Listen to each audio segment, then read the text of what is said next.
Hi everyone, and welcome to English 102. My name is Dr. Kristen Winnett. I'm going to be your professor for the next 7.5 weeks. I'm really glad you're all here, and I wanted to say first that I hope you're all staying safe and healthy during this really unpredictable time.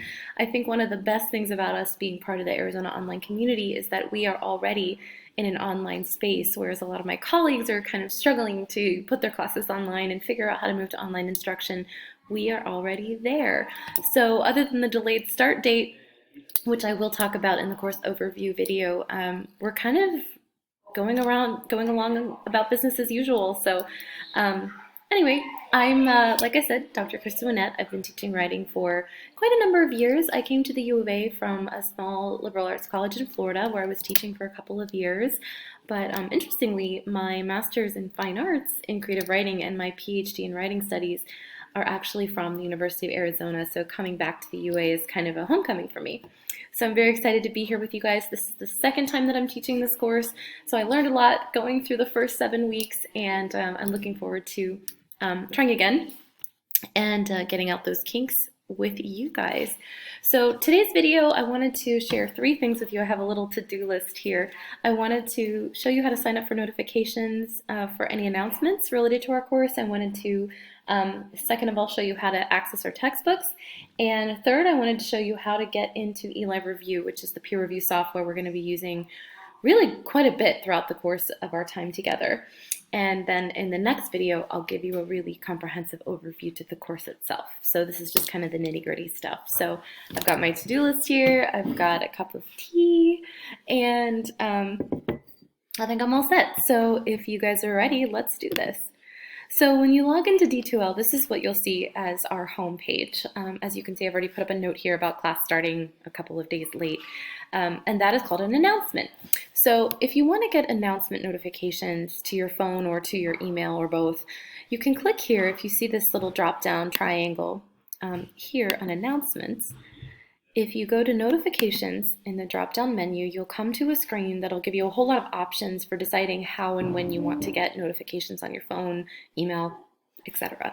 So there is an app that works with all D2L courses. If you don't have that, I highly recommend it. It works both for the Apple phones and for the Android phones. So that covers hopefully pretty much everybody. Make sure you have the right email address here that you want your notifications sent to. You can also register your cell phone if you want to do that. The one I would recommend updating the most or having set up the most is this announcements, new announcements available. I always get those sent to my email because I like to know when a new announcement immediately pops up in a course that I'm taking. That way I'm never late, I always know when something has been posted, and I'm always kept up to date. You can of course sign up for any of these things if you want updates for any and everything. You could probably find it here. And then you can click save here at the bottom, and that will be that. So that way, at least you know what you're getting and when you're getting it, and you have freedom to set that up as you would like. Now, second thing, where are our textbooks, right? We don't exactly have like a wooden bookshelf that we can go and, take the book off the shelf. So let me show you how to get to those two. They're in 2 different places, so I want to make sure that everyone knows how to do this. If you go first to the content section, this is where our course basically lives, and I'll give you more of a comprehensive overview of that in the next video. So don't worry about really any of this until we get there. But if you click on course materials here, that's going to be where you find our textbook, our link to eLiveReview, our peer review learning software, and also Digication, which we're not going to be using until the end of the course, but at least you know it's here. I also have a link to Google Drive help pages because we're using Google Drive a lot too. But for today, I just want to show you how to get to the Student's Guide to Foundations Writing textbook, which also, by the way, is written by the faculty and graduate students at the University of Arizona. So we wrote this book essentially for you. So the first time you click on it, you'll be taken to a virtual book holder. And if you've opted in to receive the books virtually like this, because there are no physical copies of these books, you'll see this. This is the cover. And it should say 1-year rental, and you can go to preview. That means you're basically previewing the book. So if you click on that, it will take you to the book, and you can click through and scroll through the table of contents that way. And so when it pulls up, Sorry, it's just taking a minute. You can see that it's organized here into a table of contents. So if you click on, for instance, Part 1, Introduction to Foundations Writing, you'll be able to start there. Most of the work in our textbook is deep linked into the assignments themselves. That means when you're reading the assignment, the reference to the textbook will be hyperlinked. You can click on it and it'll take you right to, let's say, the specific section that you're working on. Let's say Borderlands culture. Bam, there it is. It'll take you right to it. But if you need to get to it yourself, you can always look here. You can always also search, and there's a search box. So if you're looking for something like Borderlands, you can type that in and it'll pop up every mention in the textbook. As you can see, we're in Arizona, lots of mentions of the Borderlands. So that's the first textbook. The second textbook is called Writer's Help 2.0.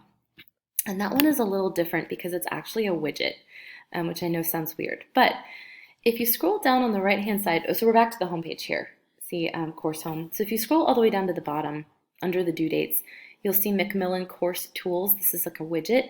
If you see this link here, Writer's Help, if you click on that, that will take you to what is called like Launchpad, which you see here, and that is where that book is held. Writer's Help 2.0 is our style and mechanics guide, and this is very similar in that the table of contents is here on the left-hand side. You can click around. So we'll have a lot of different activities related to that book as well, so that's how you find that. And again, a lot of that is going to be deep linked, but the first time you use the books, I would go in through those two areas to make sure that it registers that you're a new user. Okay, last thing I wanted to talk to you about is how to set up Eli Review. We're not using it this week, but just so you have it set up and you've got all your accounts going, you do have to make an external account for it, so I thought it would be good just to show you. If you go back to the content section and the course materials, here it says Eli Review. You can click on Eli Review. It'll take you here. You'll see a page here that says something like set up a new account or create an account. I've already set the course up here on the back end. So when you do finally get access and log in, you will see here something similar to this. You do have a free trial for 2 weeks to get you set up. You will have to purchase a subscription, like $18 or something like that for the rest of the course after those 2 weeks. So go ahead and get signed up for that if you can. That way you'll have that done. I would recommend, in the next couple minutes, going through the course, getting acclimated to things, and also taking a look at the course overview video, which I'll be posting next. Anyway, I look forward to working with you guys, and yeah, email me with any questions.